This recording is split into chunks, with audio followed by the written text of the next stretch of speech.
Hi friends, ഇന്നത്തെ എൻ്റെ കുഞ്ഞു വീഡിയോയിലേക്ക് എല്ലാവർക്കും സ്വാഗതം. ഇന്ന് ഈ സൺഡേയിലെ കുറച്ച് വിശേഷങ്ങളൊക്കെ ആയിട്ടാണ് കേട്ടോ ഞാൻ വന്നിരിക്കുന്നത്. അപ്പം ഇന്ന് രാവിലെ തന്നെ ചെറിയ തോതിൽ മഴയും തണുപ്പൊക്കെ ഉണ്ടായിരുന്നു. അപ്പോൾ രാവിലെ ഞാൻ പുട്ടാണ് ഉണ്ടാക്കിയത്. പുട്ടും സാമ്പാറുമാണ്. അപ്പോൾ സാമ്പാർ ഉണ്ടാക്കിയ ഉച്ചയ്ക്ക് ചോറിനും കൂടി ആവുമല്ലോ എന്ന് കരുതിയിട്ട് രാവിലെ തന്നെ സാമ്പാറിൻ്റെ പണികൾ നോക്കി. സാമ്പാർ റെഡിയായി, പുട്ടും ഉണ്ടാക്കി. അപ്പോൾ പുട്ടും സാമ്പാറും പുട്ടാവുമ്പോൾ പെട്ടെന്ന് ഉണ്ടാക്കാൻ പറ്റുന്ന ഒരു ബ്രേക്ക്ഫാസ്റ്റ് അല്ലേ. പിന്നെന്ന് സൺഡേ ആയതുകൊണ്ട് അമ്പലത്തിലൊന്ന് പോകണമെന്നുണ്ട്. അപ്പോൾ അല്ലാത്ത ദിവസങ്ങളിൽ അമ്പലത്തിൽ പോകാൻ സമയം കിട്ടില്ല. അപ്പോൾ ഇന്ന് എന്തായാലും ഒന്ന് അമ്പലത്തിലും കൂടെ പോകാമെന്ന് കരുതി. അമ്പലത്തിലൊക്കെ പോയി വന്ന് രാവിലത്തെ ബ്രേക്ക്ഫാസ്റ്റ് കഴിക്കലെല്ലാം കഴിഞ്ഞപ്പോൾ 10 മണിയായി. പിന്നെ ഉച്ചയാകുമ്പോഴേക്കും ഉച്ചഭക്ഷണത്തിനുള്ള കാര്യങ്ങൾ നോക്കണ്ടേ. അപ്പം ഇന്ന് രാവിലത്തെ സാമ്പാറുണ്ടായിരുന്നു. പിന്നെ പെട്ടെന്ന് ഉണ്ടാക്കാൻ പറ്റുന്ന ഒരു കറി ആണ് ഞാൻ റെഡിയാക്കിയത്. മുരിങ്ങയില ഉണ്ടായിരുന്നു. അപ്പോൾ മുരിങ്ങയിലയും കൊണ്ട് ഒരു മുട്ടയും മുരിങ്ങയിലയും കൂടെ വെച്ചിട്ടൊരു തോരൻ ഉണ്ടാക്കാമെന്ന് കരുതി. അതാകുമ്പോൾ പെട്ടെന്നാവുമല്ലോ. മുരിങ്ങയില റെഡിയാക്കി എടുക്കേണ്ട ഒരു ബുദ്ധിമുട്ടല്ലേ ഉള്ളൂ. അപ്പോൾ അതിന് ഞാൻ കുറച്ച് ഇലയാണ്, തളിര ഇല ഉണ്ടായിരുന്നു. അപ്പോൾ മഴയൊക്കെ പെയ്തിട്ട് നന്നായിട്ട് തളിർത്ത് വന്ന ഇലകളുണ്ടായിരുന്നു. അപ്പോൾ ആ ഇലയിൽ നിന്ന് റെഡിയാക്കി എടുത്തു. അല്ലെങ്കിൽ ഒരു 2 മുട്ടയാണ് കേട്ടോ, കോഴിമുട്ടയാണ്, അതാണ് ചേർക്കണത്. 2 സബോളയും കൂടെ ചേർത്ത് കൊടുക്കുന്നുണ്ട്, 2 പച്ചമുളകും അതൊക്കെ അരിഞ്ഞ് റെഡിയാക്കി എടുത്തു. അതിലേക്ക് ചട്ടി വെച്ച എണ്ണ ചൂടാകുമ്പോൾ അത് ഇട്ട് കൊടുത്തു. ആവശ്യത്തിന് മഞ്ഞൾപ്പൊടിയും കൂടെ ചേർത്ത് കൊടുത്തു, ആവശ്യത്തിന് ഉപ്പും. അപ്പോൾ അത് നന്നായി വഴന്ന് വരുമ്പോഴാണ് കേട്ടോ മുരിങ്ങയില ചേർത്ത് കൊടുക്കണം. മുരിങ്ങയിലയ്ക്ക് ഒരുപാട് വേവൊന്നും ഇല്ലാത്തതല്ലേ. അപ്പോൾ അത് സബോളയും പച്ചമുളകൊക്കെ നന്നായി വഴന്ന് വന്നപ്പോൾ മുരിങ്ങയിലയും കൂടെ ചേർത്ത് കൊടുത്തു. മുരിങ്ങയില നന്നായി ഒന്ന് വെന്ത് വന്നപ്പോൾ അതിന് ശേഷമാണ് മുട്ട ചേർത്ത് കൊടുക്കണത്. മുട്ടയും കൂടെ പൊട്ടിച്ചൊഴിച്ചിട്ടൊന്ന് ചെറുതീയിലൊരു 2-3 മിനിറ്റ് ഒന്ന് വെച്ചു. അപ്പോഴേക്കും ആ മുട്ട വെന്തിട്ടുണ്ടാവും കേട്ടോ. അങ്ങനെ ഒരു 2-3 മിനിറ്റ് വെച്ച ശേഷം പിന്നെ അതിനെ എല്ലാം കൂടെ ഒന്ന് മിക്സ് ചെയ്തെടുത്തു. അപ്പോൾ ഇപ്പം മുരിങ്ങയില മുട്ടത്തോരൻ റെഡി ആയിട്ടുണ്ട്. അങ്ങനെ ഉച്ചഭക്ഷണത്തിൻ്റെ കാര്യങ്ങൾ വൃത്തിയായി.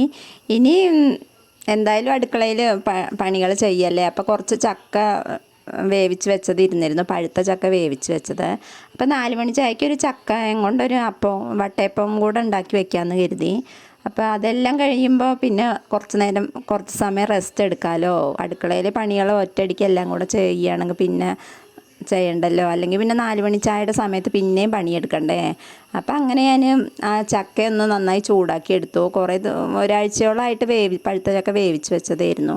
പിന്നെ നൈസ് അരിപ്പൊടിയാണ് കേട്ടോ എടുക്കണത്. അപ്പത്തിൻ്റെയൊക്കെ പൊടിയില്ലേ, അതിൻ്റെ ആ പൊടി ഒരു ഗ്ലാസ് എടുത്തു. അതിലേക്ക് ശർക്കര പാനിയാണ് കേട്ടോ ചേർത്ത് കൊടുക്കുന്നത്. ശർക്കര പാനിയും പിന്നെ തേങ്ങാക്കൊത്തും കൂടെ ഇട്ട് ആ ചക്കയും കൂടെ ഇട്ട് നന്നായിട്ട് മിക്സാക്കി. അപ്പോഴേക്കാണ് അടുപ്പത്ത് വെച്ചിട്ടില്ല. അപ്പോഴേക്കും ചന്ദനെ കണ്ണനൊക്കെ അവർ ഹോസ്പിറ്റലിൽ പോയതായിരുന്നു പനിയായിട്ട്. അപ്പോൾ അവർ പോയി വന്നു. പിന്നെ അവർക്ക് ഫുഡ് കൊടുത്തു. ചോറും സാമ്പാറും മുട്ട തോരനും അച്ചാറും ഒക്കെ കൂട്ടിയിട്ടാണ് അവർ ചോറ് കഴിച്ചത്. അപ്പോൾ അത് കഴിഞ്ഞിട്ടാണ് ഞാൻ പിന്നെ അപ്പം റെഡിയാക്കിയത്. ഈ വട്ടയപ്പം റെഡിയാക്കാൻ വേണ്ടിയിട്ട് നൈസ് പൊടി എടുത്തിട്ട് അതിലേക്ക് ശർക്കര പാനിയും കൂടെ ചേർത്ത് കൊടുക്കുകയാണ്. പിന്നെ ആവശ്യത്തിന് തേങ്ങാക്കൊത്തും അതെല്ലാം കൂടെ ചേർത്ത് കൊടുത്ത് ചക്ക വേവിച്ചതൊക്കെ കൂടെ എല്ലാം കൂടെ നന്നായി മിക്സ് ആക്കണം. എന്നിട്ട് നമ്മൾ ഒരു പ്ലേറ്റിൽ എന്തെങ്കിലും ഒഴിച്ച് അടുപ്പത്ത് വെച്ച് വേവിച്ചെടുക്കുകയാണ് ചെയ്യണത്. പ്ലേറ്റിൽ ഒഴിക്കുമ്പോൾ ഒരു തുള്ളി വെളിച്ചെണ്ണ ഒഴിച്ച് കൊടുക്കണം. അത് പെട്ടെന്ന് വേറിട്ട് പോരാൻ വേണ്ടിയിട്ടാണ്. അങ്ങനെ പ്ലേറ്റിൽ വെച്ചിട്ട് ഇഡ്ഡലിച്ചമ്പിൽ വെച്ചിട്ട് ഒരു അരമണിക്കൂറോളം അടുപ്പത്ത് വെച്ച് വേവിക്കുമ്പോൾ, അരമണിക്കൂറൊന്നും വേണ്ട, ഒരു 10-20 മിനിറ്റ് വേവിച്ചെടുക്കുമ്പോൾ തന്നെ വട്ടയപ്പം റെഡി ആയിട്ടുണ്ടാവും.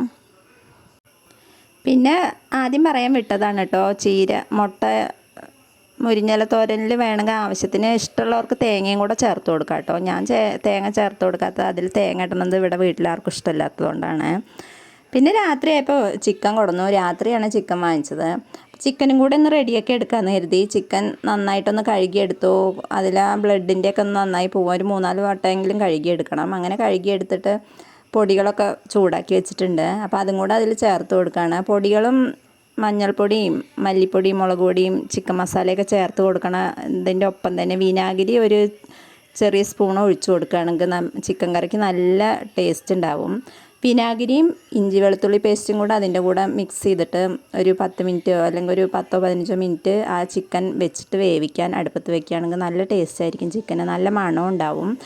ഇഞ്ചി വെളുത്തുള്ളി പേസ്റ്റ് പൊടികൾ ചേർത്തിട്ട് വെക്കണ കൂടെയും കുറച്ച് ചേർത്ത് കൊടുക്കുക. പിന്നെ ചിക്കൻ അടുപ്പത്ത് വെച്ചിട്ടും ചേർത്ത് കൊടുക്കാം കേട്ടോ.